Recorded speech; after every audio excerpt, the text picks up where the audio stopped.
In today's video, I'm going to teach you how to insert symbols in Google Sheets. A simple way to do this is by using Google Docs to find and copy the exact symbol you need, then pasting it directly into your spreadsheet.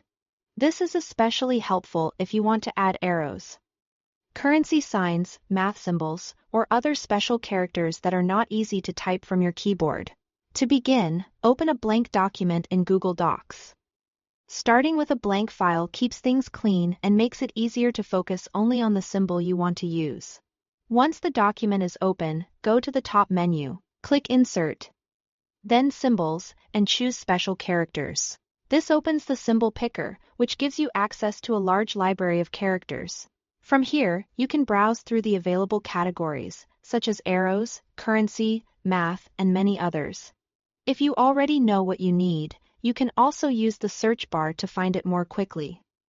Another useful option is the drawing box. If you are not sure what a symbol is called, you can try drawing its shape and Google will suggest matching characters. This can save time when you are looking for something specific, but do not know the official name. When you find the symbol you want, click on it to add it to your Google Doc. It will appear right in the document, ready to be copied. Next, highlight the symbol carefully so only that character is selected. Then press Ctrl+C on Windows or Ctrl+F on Mac to copy it. Now switch over to your Google Sheets file. Click the cell where you want the symbol to appear, and then paste it by pressing Ctrl+V on Windows or Ctrl+F on Mac. The symbol should appear directly inside that cell. This method works well because it gives you access to many more symbols than a standard keyboard. It is also useful if you want your spreadsheet to look cleaner or more visually organized. For example, symbols can help label values, show direction, or make certain data stand out.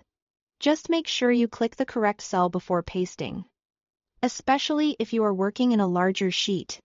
If needed, you can repeat the same process to insert multiple different symbols.